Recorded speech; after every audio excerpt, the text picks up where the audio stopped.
해 아래 새 것이 없다는 말씀이 있죠. 새로운 이론이라고 주장하지만 그것도 알고 보면 과거에 누군가가 주장했던 것을 변형한 것일 뿐 새 것은 아닌 것을 봅니다. 엘리후는 욥과 세 친구가 진부하게 논쟁하는 것을 듣다가 자신의 말을 좀 들어보라고 새로운 차원의 하나님에 대한 지식을 내놓았는데요. 끝으로 갈수록 그의 주장도 전혀 새로울 것이 없었습니다. 자기만 아는 특별한 지식이라고 했는데 정작 그렇지 않다는 것을 알 때 어떤 기분일까요?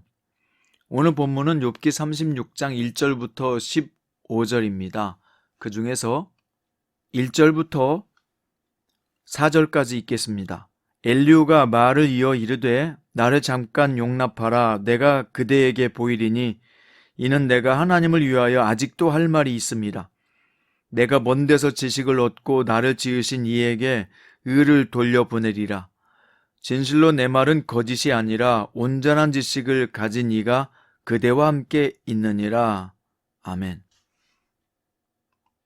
오늘 말씀의 제목은 들을 귀는 심령이 가난한 자에게 있다 입니다. 오늘도 계속되는 엘리후가 말하는 하나님에 대한 지식의 일부분을 살펴볼 수 있는데요. 그가 설명하는 하나님은 엄청난 힘을 갖고 계신 분이며 동시에 정의로우신 분입니다. 일전에 욥은 친구들과 벌인 논쟁에서 하나님이 정의와 공의를 이루지 않는 분이라고 항변했던 적이 있었어요. 하도 답답하니까 그랬겠죠. 엘리후는 그 욥의 말을 인용하면서 하나님은 정의를 사랑하시고 정의를 이루는 데 필요한 힘을 가지신 분이라고 받아쳤습니다. 그러므로 하나님은 악인을 방관하지 않으시고 의인이 잘못된 길로 가면 그도 심판하신다는 것이죠. 아무리 왕 같은 존재도 하나님의 뜻에서 벗어나면 심판하실 것인데 여기에서 욥도 제외될 수 없다는 것입니다. 하지만 심판하시고 형벌을 주신 이유는 몰락이 아니라 오히려 자신을 돌아보고 죄에서 돌이켜 큰 심판과 멸망으로부터 피하길 바라신다고 말했습니다. 결국 하나님의 심판을 받으면 사람은 두 가지 반응을 보이는데 하나는 자신의 잘못을 깨닫고 돌이켜 복된 길로 가는 사람이 있고요. 또 하나는 자기 고집대로 계속 밀어붙이다가 끝내 멸망으로 가는 사람이 있다는 것입니다. 엘리후가 이런 말 하는 이유가 뭘까요? 욥에게 이 말을 듣고 어서 빨리 자신을 돌아보고 죄에서 돌이킨다면 하나님의 자비를 경험하게 될 것이라는 논지입니다. 오늘 우리가 본문을 통해 배울 수 있는 교훈은 무엇이고 어떤 의미를 삶에 적용해야 할까요? 그동안 엘리후의 주장에 대해서 많이 이야기했으니까 오늘은 엘리후의 태도에 대해서 살펴보겠습니다. 엘리후가 욥과 세 친구와 다른 점이 있어요. 그게 뭘까요? 그것은 자신의 말만 계속 이어간다는 것입니다. 다른 사람이 중간에 끼어들 틈을 주지 않고 쉴 새 없이 자신의 말만 이어갔습니다. 그뿐만 아니라 하나님께서 자신의 의로움을 드러내실 수 있고 자신의 말은 결코 거짓이 아니며 자신을 가리켜 심지어 온전한 지식을 가진 이라고까지 지칭합니다. 이것을 통해 볼 때 엘리후가 상당히 치밀한 것 같지만 실제로는 편협하고 자기 주장만 내세우는 문외한임을 보게 됩니다. 왜 다른 사람의 말을 들으려 하지 않을까요? 자신의 말에 자신이 없기 때문이죠. 논쟁하면 허점이 드러나고 그 허점으로 공격당하기 싫은 거죠. 심지어 엘리후는 오늘 본문 10절과 15절에서 하나님께서 귀를 열어 듣게 하시며 그의 귀를 여시나니 라는 말을 인용하여 가르쳤습니다. 그러나 정작 자신은 들으려고 하지 않는 태도를 보게 됩니다. 왜 남의 말을 잘 듣지 않으려 할까요? 그 사람은 그만큼 내면의 세계가 약하기 때문입니다. 그래서 자신의 말만 하고 명령만 하고 지시만 내리고 뒤돌아서는 것이죠. 이런 사람이 이끄는 공동체나 조직은 일사불란하고 체계가 딱 잡혀 있는 듯하지만 실제로 그 안의 사람들이 수동적이고 폐쇄적이어서 건강하지 못합니다. 그래서 그런 공동체와 조직은 당장은 잘 되는 것처럼 보이지만 지시하는 사람이 없으면 어이없이 무너지고 맙니다. 여러분, 우리 신앙생활도 이럴 수 있어요. 제가 20대일 때 성령운동하는 교회를 섬겼는데요. 처음 가서 배운 것이 주여 삼창입니다. 일단 기도를 시작하면 자세를 딱 잡고 주여 삼창을 아랫배가 땡기도록 내지르고 기도를 시작하는데 성경 구절을 들고 하나님께 막 들이댑니다.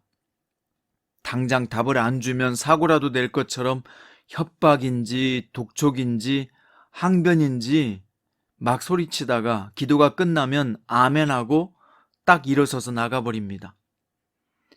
이런 기도를 일명 막달라 마리아 기도라고 하죠. 막 달라는 거예요. 막 달라 마리아.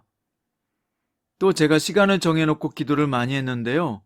영성을 쌓는답시고 기도할 게 없어도 시계를 보며 억지로 채우고는 승리했다라고 자축하기도 했어요.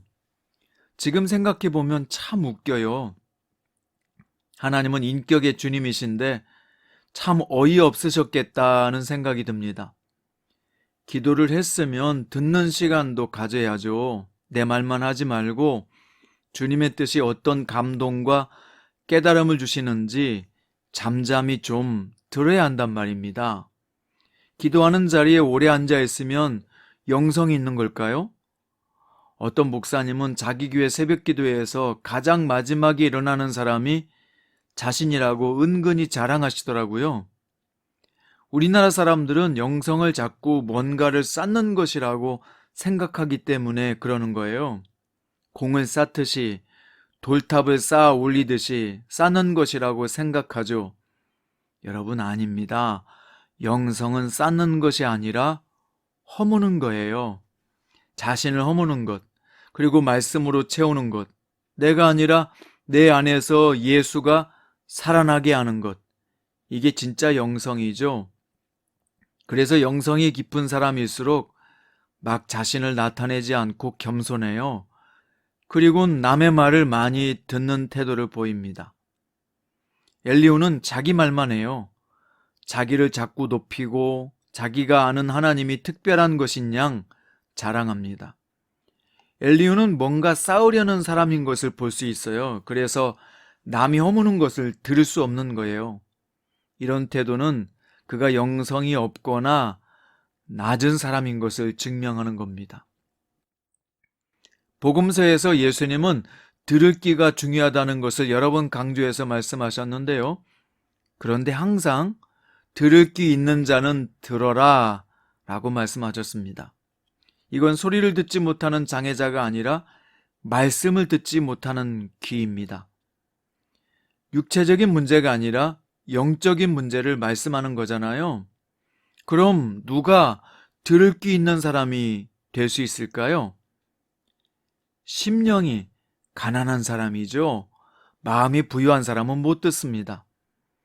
하나님 앞에서 자신이 죄인이라는 실체를 본 사람은 말씀의 의미도 들리고 성령의 음성도 들리게 됩니다. 여러분, 최근에 주님의 음성을 들어본 적이 있어요? 하나님의 말씀을 깨닫고 무릎을 치며 그렇다고 아멘이라고 고백한 적이 있습니까? 오늘은 주님, 내게 듣는 귀를 주옵소서, 내게 듣는 마음을 주옵소서 라고 기도했으면 좋겠어요. 말씀을 듣고 내면을 강하게 하여 말씀뿐만 아니라 타인의 말도 듣고 수용할 줄 아는 그릇이 넓은 사람이 되기를, 영성 있는 사람이 되기를 주님의 이름으로 축원드립니다. 기도드립니다. 주님, 오늘 저희는 엘리후의 태도에 대해서 살펴봤습니다. 그는 자기가 온전한 지식을 가진 자라고 생각했고, 그래서 남의 말을 들으려 하지 않았습니다. 주님, 저희도 엘리후와 같은 태도를 갖고 산 적은 없었습니까? 참된 영성은 쌓는 것이 아니라 허무는 것인 것을 깨닫고 오늘도 나를 주장하려 하기보다 잠잠히 들을 줄 아는 마음을 주옵소서. 무엇보다도 성령님의 음성을 듣는 그런 귀를 허락하여 주옵소서. 예수님의 이름으로 기도드립니다.